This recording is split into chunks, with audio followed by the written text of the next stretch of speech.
It took a little bit, but the Cleveland Browns finally started getting moving towards roster assembly for the 2025 season.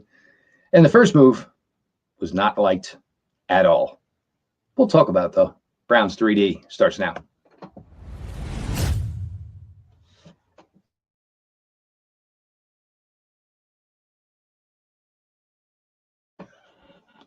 Welcome back, my friends, to the show that never ends, your daily delivery of all things dog pound. Browns 3D on the OBR, brought to you by State Sharpening Mower Sales and Service. Your host, Jeff Lloyd. Monster day for the site yesterday, monster day for the streaming channels. Thanks, everybody. It's weird. Tuesday certainly came with a lot less momentum, certainly, than Monday. With a smaller, weaker free agency class, a lot of the moves, were done quickly on Monday. A lot of teams decided that maybe what they had, the old one hand in the bush, yada, yada, yada, was, so went to work with guys, their own free agents as opposed to playing the market. But regardless, great day for us over here, and certainly appreciate it for everybody came out in droves, for information, certainly X being down for a while assisted in that. Make sure you subscribe, of course, OBR on YouTube, and of course OBR over on Twitch. Make sure you're on the site, and might be a really, really good time to go ahead and pick up that insider package. Browns pretty much went most of the day yesterday, and even by the time I was done recording, and even I guess he almost even published at that point, the Browns had finally gotten their feet wet and had finally given the first move of what still is not yet officially the 2025 season. That'll come on Wednesday, but their first move of the offseason. The trade of DTR and a 5th-round pick to the Philadelphia Eagles for Kenny Pickett. When we started all this about 2 months ago, we talked. And we talked about, the Browns were basically going to tear apart the entire quarterback room. And I think for the most part, I don't think anybody's really surprised that the team moved on from DTR. I think maybe everybody walked away from his rookie year with a little promise. And I think we all walked away from 2024 year 2 with a little more of, we're looking for the guy. This guy ain't it. So instead of, continuing to, beat the dead horse proverbially, he was moved along with the 5th-round pick that was acquired from the Detroit Lions in the Zadarius Smith trade to the Philadelphia Eagles for Kenny Pickett. Briefly, I've known of Kenny Pickett and know about Kenny Pickett extremely well.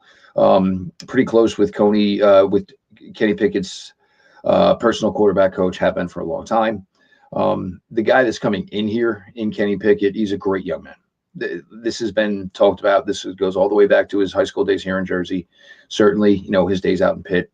With the Steelers, the Eagles, there's nothing negative that anybody's ever going to tell you about, Kenny Pickett, the person. Tireless worker, team first guy. It's not BS. It's true. It's the facts. I know everybody loves to talk about the hands. I get it. And he does have that weird joint thing or whatever that you can measure his hands and they're one size. And then when he can kind of like pop the joint, they're actually a normal actual size. But on the surface alone, you brought in a better quarterback than DTR. A lot of people were wondering about, why was the pick involved as well? Well, Kenny Pickett's the better quarterback. You're not just going to do a straight up trade, certainly with a team like the Philadelphia Eagles, and basically win a deal. Just doesn't necessarily happen with a team like the Eagles. That's why they are as good as they are. Why couldn't you just give it a 7th? Again, the 7th basically means nothing. You're lucky they took the 5th. So, that move does get accomplished. Certainly, there could be a world where Kenny Pickett competes for the starting job. The eyes for the starting job are, still waiting to be decided by the Atlanta Falcons, who are full of a bunch of hooey. They're not going to add on an extra $10 million to have Kirk Cousins not play. So we'll just leave all that. But, Pickett comes in here. And the reason we talked a lot about, probably a veteran, another veteran, and certainly a rookie. And now keeping in mind with DTR not staying, there's still 3 more quarterbacks to come, minimum, for the Cleveland Browns. So certainly something to keep your eyes on in that respect. Basically, it was going to be veteran to start, be your bridge guy. And then most likely there's going to be a veteran who's going to work with the rookie. You're not going to ask the veteran who's starting to groom somebody to take his gig. It's just the way it kind of works here in the NFL. Yes, whoever QB1 is could certainly go out of his way to be good and, pay it forward, so to speak, to the rookie quarterback, but it's not normally the expectation. Not to mention, QB1 has a lot of work to do to get himself ready for each game week in and week out. Pickett comes in one last year on his rookie deal. He's making about, I think it's about between 2.4 and 2.5 this year. So essentially, if you look at the money aspect of it and what is still owed to DTR, the Browns almost break even here. DTR's got a little bit less coming to him over the next 2 seasons. He's about, I think it's about 2.3 and change coming to DTR over the next 2 seasons, where you have Kenny Pickett this year for a little bit less than 2.5. You want to gripe about it, you want to harp about it. I get it, but we told you the, options for the Cleveland Browns quarterback for the 2025 room just weren't that appealing. It's just a straight fact. We told you this. So, now that everybody's up in arms about it, maybe it's because it's the realistic fact of it now, that guys are now going to be, guys are signed, traded for, helmets going on. You see a jersey with the name on it. I get all that. I truly do. But, this is no different than where we were. These names that we're going to be bantied about being part of the Cleveland Browns quarterback room for this season, it wasn't a gracious bunch. I was interested in Daniel Jones. I certainly was not interested in Daniel Jones at, 13 point something, I think 13.3 guaranteed with the opportunity to make almost $18 million. I was not interested in anything like that. The Cleveland Browns, if this goes the way we all think it's going to go over the next couple of days, will pay the quarterback room for 2025 less than $5.5 million. That's what the entire room will make in 2025. That is discounting whether or not Cam Ward was available at 2. And we all believe that the Cleveland Browns would select Cam Ward if he was available at 2. But it's starting to look more and more like Tennessee either wasn't sure, was having a little fun, was seeing maybe what the pick was worth. But, the dots are starting to connect more and more to the Tennessee Titans taking Cam Ward at number 1 overall. You hired an offensive-minded head coach. You probably should let him get his quarterback, especially in year 2, because he might not see year 3 on Tennessee. Now, I guess it was Zach Jackson, and I think it was on with Ken Carman today, and basically said he expects the Kirk Cousins and Cleveland Browns romance to maybe begin over the weekend. Kirk Cousins on Monday, St. Patrick's Day, is due another $10 million from the Atlanta Falcons. And now we get it. A lot of people, well, if the Falcons have to pay him anyway, why not just keep him around? You got to go get a backup. Yeah, there's nothing conceivably technically wrong with that theory, but now it goes from $27.5 million to $37.5 million. The Falcons would still be in this same scenario the following offseason. Look, they should have just never drafted. They just never just signed Cousins to this deal. That's what the biggest mistake here was for the Atlanta Falcons. Maybe they didn't think they were going to have an opportunity at quarterback. Maybe that's true. But now here you sit in this odd situation. And look, Kirk Cousins gets his money either way. He could stay there and get it. But, he's 37 years old. He wants to play. So, Kirk could create a stink to get himself out of there. I don't think he has to do it. I think the Falcons realize, where the situation is at. And if you're the Falcons, who cares about the sunken cost at this time? You've got your guy. Michael Penix looked real damn good. If you're the Falcons, I'm not getting in a quibble-quabble over money with a guy who's not going to play for my team if all things go right. Let's just get him the heck up on out of here and start working on what we got to do to put this team in the best position possible for Michael Penix to get us to the playoffs. It's just that simple for Atlanta. So the Kirk Cousins thing certainly seems very, very alive and well at this point for the Cleveland Browns.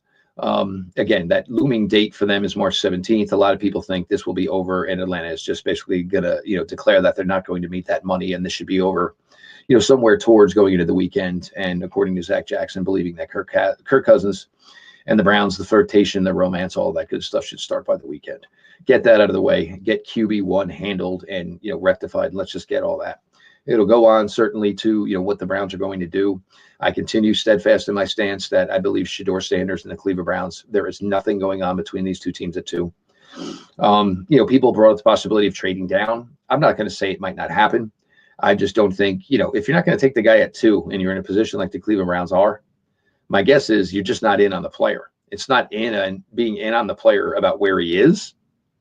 Who knows? Maybe it falls all the way down to the 20s. All of a sudden, that could change your opinion if you're the Cleveland Browns. But if you don't think he's good enough to take 2 and you were in this QB purgatory like the Cleveland Browns are, you would just take it at 2. The point is they just don't think he's it. And I have a feeling there's a lot more NFL teams that also feel that that Shedeur Sanders is not it. Not going to really put that publicly out there right now. Number one, you want to try and play the hold card game with the rest of the teams during the draft.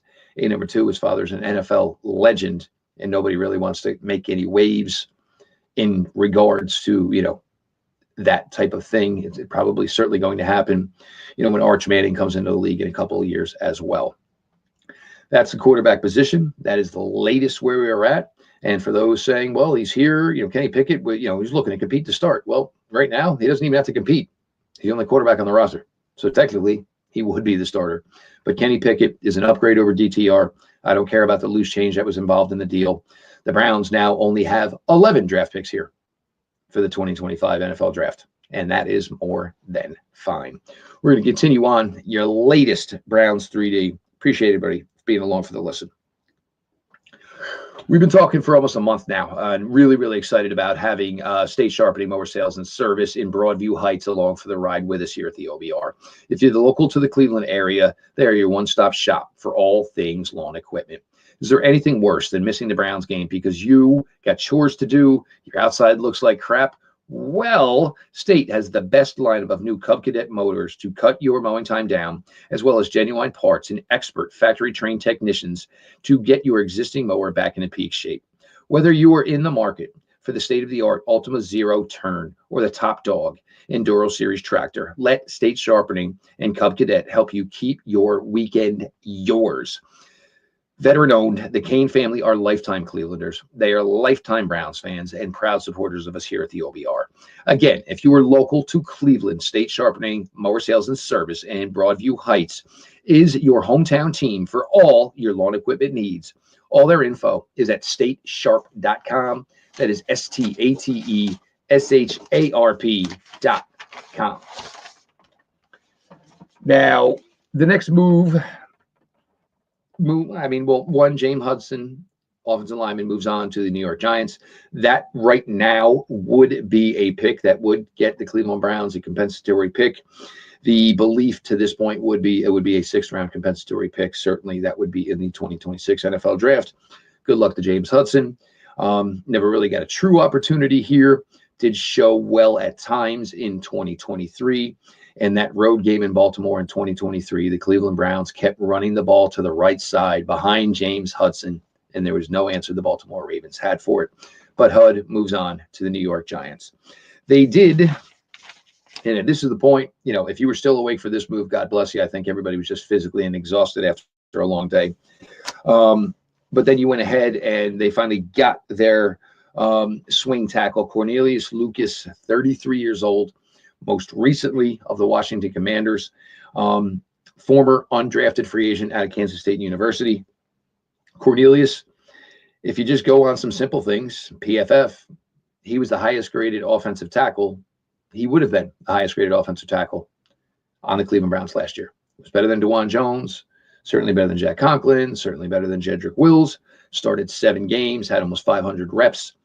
He's always been an interesting player, big guy, 6'8", not like DeJuan Jones, 6'8", definitely has a little bit more of a, slender athletic type of build, but 6'8", every bit of 335 pounds, just a big guy. Been well-traveled. This to me tells me that I think the Browns are certainly ready at least for 2025 to give DeJuan Jones a legit opportunity at the left tackle position.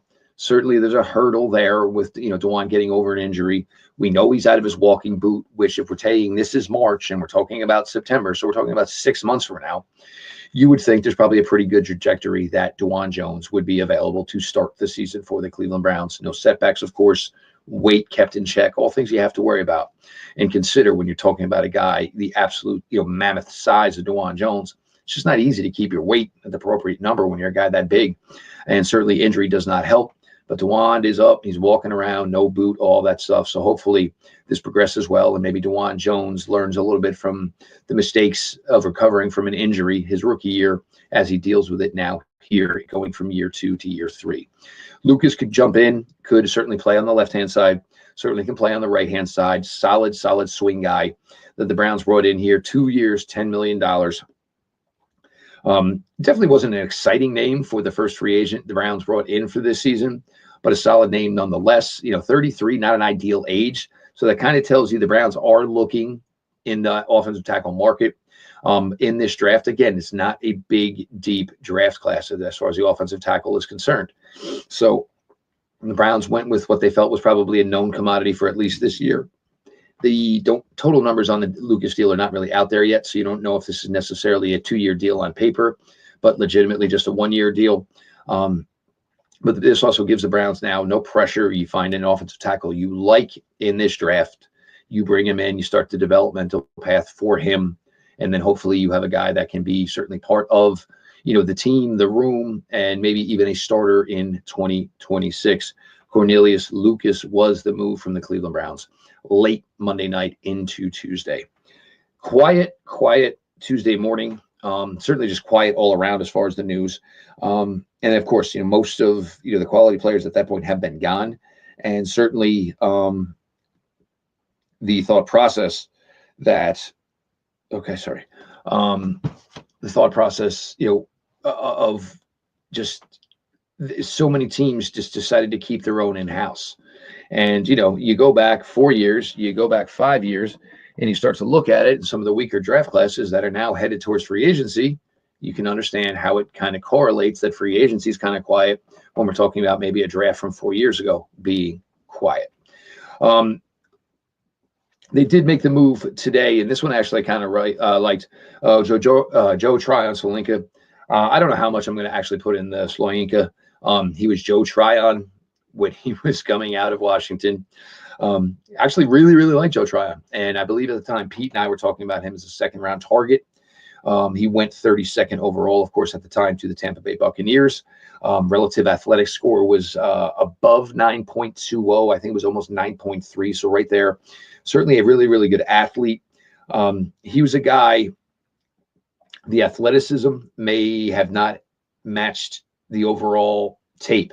So he was a guy that you were kind of banking on when you were drafting him of being able to develop some more out of him. And that kind of got dwarfed a little bit down in Tampa because they made the switch at the point where they went to an odd front. So he was going from always being a 4'3" defensive end to then being more of a stand-up guy in a 3'4" defense. Now, talking with some Tampa Bay people, he actually was doing kind of well in the 3-4 defense. The athleticism kind of matched a little bit better there, was good in coverage, certainly was active coming forward, a good assignment-driven player. Tryon was in his time down in Tampa. Tampa's good right now. The funds, they spent the money to, bring in Hassan Reddick, which kind of left with no money there. So the Browns sneak in. We know how much Andrew Berry loves first-round reclamation projects. Tryon in his time with Tampa, 15 sacks, 22 tackles for loss, a couple of forced fumbles in there as well. For what I think for the Browns, and I think a lot of people right away, well, the Browns are out of Abdul Carter. No, the Browns are not out of Abdul Carter because first things first, Abdul Carter, and when you're talking about a guy and certainly a pass rusher being pretty much regarded as the consensus top player in a draft class, people are talking that the potential level for Abdul Carter is elite. Elite. So no moves you make would thwart you or turn you away from taking Abdul Carter at 2. What do I think this tells me about the edge room? I would not be surprised if it does not happen fairly quickly, that you are going to hear that the Cleveland Browns are moving on from Ogbo Okorbkwo. This was always something that could happen the Cleveland Browns. The way the contracts were given out 3 years ago, and it applies to Dalvin Tomlinson, and we'll get to Dalvin here in a few minutes as well. Most of it was there was an out in year 3. Ogbo came in, didn't really fit the Browns mold as far as the threshold of size defensive ends they liked. I think we got a little bit more out of him in 2023, 2024, whether it was the Alex Wright injury, whether it was the trading of Zadarius Smith. The more Okorbkwo played, I think you saw why the Browns viewed him as a great rotational piece, not necessarily a top-end piece of a defensive end room. You have Alex Wright returning from injury. He'll be on the final year of his rookie deal. The Browns love Alex Wright, and I think they want to give him, this last year to go out and do his thing. He's been a good soldier, plays inside when he's asked, plays outside, does everything he's asked. And an Alex Wright healthy now in year 4, you hope to see that there's a little bit of breakout for a guy like that. He'll be headed to free agency at the end of the 2025 season. McGuire, we talk about and certainly talk about a lot. I think McGuire really, really showed well towards the end of the 2024 season. Very, very technically sound. He's a guy that is, become a guy who excels in his assignment, which is always a key thing. The Browns, regardless of who was in the front office, always wanted that technically sound edge opposite Myles Garrett. You want Myles to just basically go on instinct and athletic ability. And there's plays Myles, we know Myles makes. You just shake your head and just awe. But technically, it may not have been exactly what his assignment was on the play. When you were that good and you were that great, you are given the permission to freelance because more often than not, he is going to get the job done. Now, that puts you in the equation of Carter. And now some things that people have come to me, the Abdul Carter, well, it's going to be a lot of money. You already had money tied up into Myles. Well, Olivier Vernon was making good money in his time here with the Browns. Jadeveon Clowney was certainly making good money in his time here with the Browns. I don't think that's going to be a factor either way if he's a great player. And the way the room is currently constructed, even if you have a doubt or two about Abdul Carter, you don't have to put that much on his plate right away in year 1. You have this absolute, just incredible athletic specimen. So if it takes a little time, to make sure you can just use him, certainly in nickel and dime situations, which the Browns play a ton of, and you just let him go out there and wreak havoc. With Carter, again, March 28th is the key date there. Pro Day down in Happy Valley. Can he work out? Will he work out?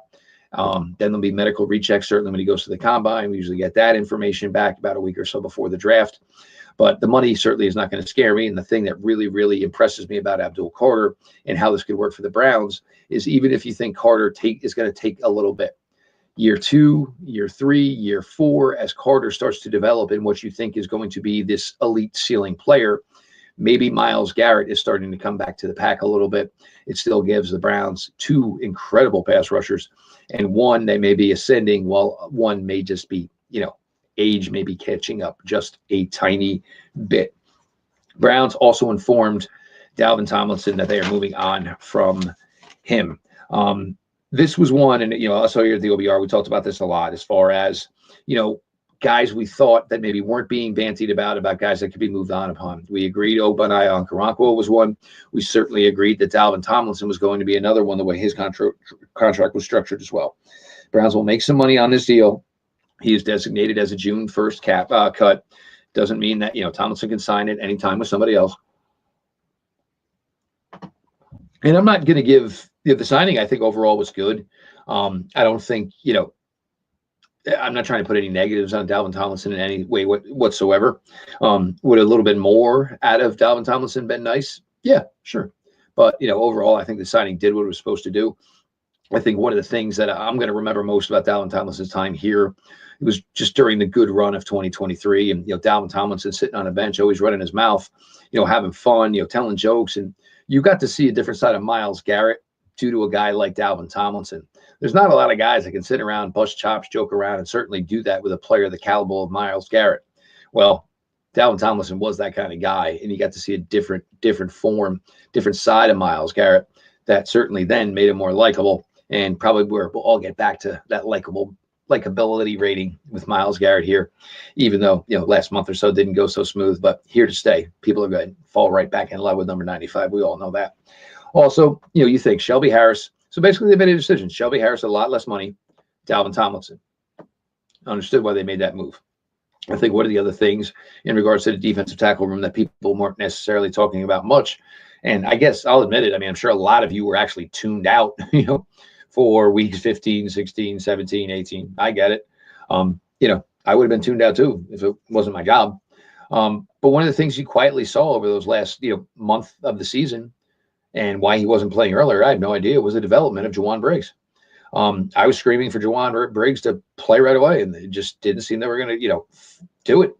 But Briggs, over the last month, was one of the few bright spots you had with the Cleveland Browns, and you were trying to find one. You wanted to see something from this team, and you finally got to see it late in the season, even though a lot of people weren't watching. But the development of Juwan Briggs certainly may have led to a decision where the Browns moved on from Dalvin Tomlinson and got some financial relief. Mike Hall, certainly a huge part of this room and the potential and the future of this room. Not really sure when or where the timetable is for Mike Hall.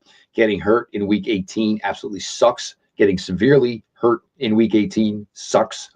So, Mike's got a long road ahead of him, and the belief that he is ready for the opening season probably is unrealistic at this time. So then that puts you into, well, what else are you doing there in that room? You could bring back Maurice Hurst, certainly a possibility. Mo, when he's been on the field for the Browns the last 2 years, has been a pretty good player. I think he's developed a little bit of a home here. Browns fans love him. He seems happy here. It's always been a tough road for Maurice Hurst in his time in the NFL. The injuries have always just basically derailed any momentum he's ever gotten going. We saw that in 23. We certainly saw that in 24. It's just, when a guy's got a Kavorka like that, you just feel absolutely terrible for him. But it also means that the Browns are probably highly in play to draft a defensive tackle in this class. Well, that's good. It's a really good defensive tackle class. So wanting to take one in this class is a really smart move to do. Now that we're basically almost 2 days through it, the thought process here is, what more can the Browns actually do? There's certainly, things that still have to be finalized one way or the other. Nick Chubb, is he going to stay? Is he not going to stay? I would say the longer this plays out, it's certainly in favor of the Cleveland Browns as far as Nick Chubb returning to this team. I would also, say maybe the Browns are understanding that it is certainly possible that as much as they would like him back, they can also see that there is a life after Nick Chubb for the Cleveland Browns, and certainly the offense and certainly the running back room. And certainly that starts with a draft class that is just ridiculously deep. I will not get off of the name Travion Henderson. I will not get off of the name LaQuint Allen. Devin Neal from Kansas is another great running back. Of course, Caleb Johnson as well from Iowa. I think the Browns need to find who is going to be the guy of the running back room. Certainly, the Nick Chubb and how all this is going to work out equates into that, but I think the Browns would be wise to attack this draft for 2 running backs.